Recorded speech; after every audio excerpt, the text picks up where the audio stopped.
Albert Einstein once said, everybody's a genius, but if you judge a fish by its ability to climb a tree, it will live its whole life believing that it is stupid. Ladies and gentlemen of the jury, today on trial we have modern day schooling. Glad you could come. Not only does he make fish climb trees, but also makes them climb down and do a 10-mile run. Tell me, school, are you proud of the things you've done? Turning millions of people into robots, do you find that fun? Do you realize how many kids relate to that fish swimming upstream in class, never finding their gifts, thinking they are stupid, believing they are useless? Well, the time has come, no more excuses. I call school to the stand and accuse him of killing creativity, individuality, and being intellectually abusive. He's an ancient institution that has outlived his usage. So, Your Honor, this concludes my opening statement, and if I may present the evidence of my case, I will prove it. Proceed. Exhibit A. Here's a modern-day phone. Recognize it? Here's a phone from 150 years ago. Big difference, right? Stay with me. Here's a car from today, and here's a car from 150 years ago.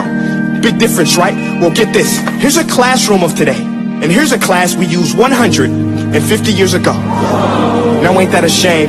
In literally more than a century, nothing has changed. Yet you claim to prepare students for the future?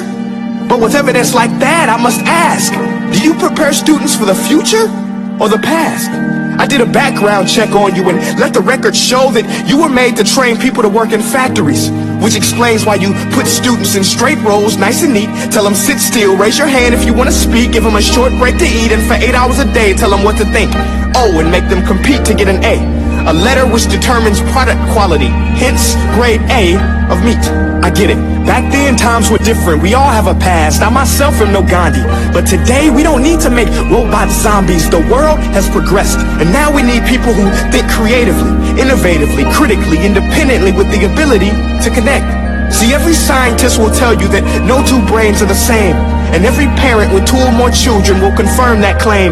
So please explain why you treat students like cookie cutter frames or snapback hats, giving them this one-size-fits-all crap. Watch your language. Sorry, Your Honor, but if a doctor prescribed the exact same medicine to all of his patients, the results will be tragic. So many people would get sick, yet when it comes to school, this is exactly what happens, this educational malpractice, where one teacher stands in front of 20 kids, each one having different strengths, different needs, different gifts, different dreams, and you teach the same thing the same way? That's horrific. Ladies and gentlemen, the defendant should not be acquitted. This may be one of the worst criminal offenses ever to be committed. And let's mention the way you treat your employees. Objection. Overruled. I want to hear this. It's a shame. I mean, teachers have the most important job on the planet, yet they're underpaid? No wonder so many students are short-changed. Let's be honest.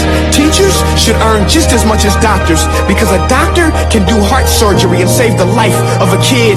But a great teacher can reach the heart of that kid and allow him to truly live. See, teachers are heroes that often get blamed, but they're not the problem. They work in a system without many options or rights. Curriculums are created by policymakers, most of which have never taught a day in their life. Just obsessed with standardized tests. They think bubbling in a multiple choice question will determine success. That's outlandish. In fact, these tests are too cruel to be used and should be abandoned, but don't take my word for it. Take Frederick J. Kelly, the man who invented standardized testing, who said, and I quote, "These tests are too cruel to be used and should be abandoned." Ladies and gentlemen of the jury, if we continue down this road, the results will be lethal. I don't have much faith in school, but I do have faith in people.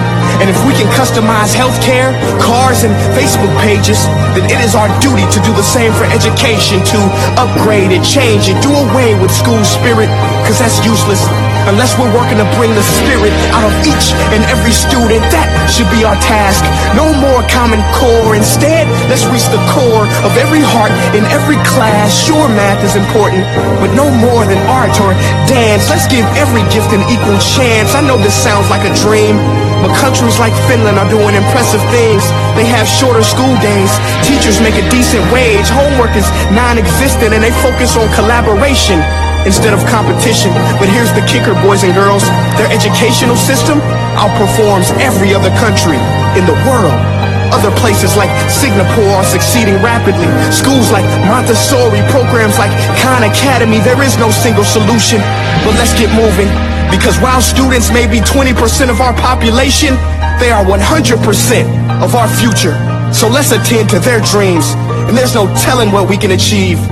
This is a world in which I believe, a world where fish are no longer forced to climb trees. I rest my case.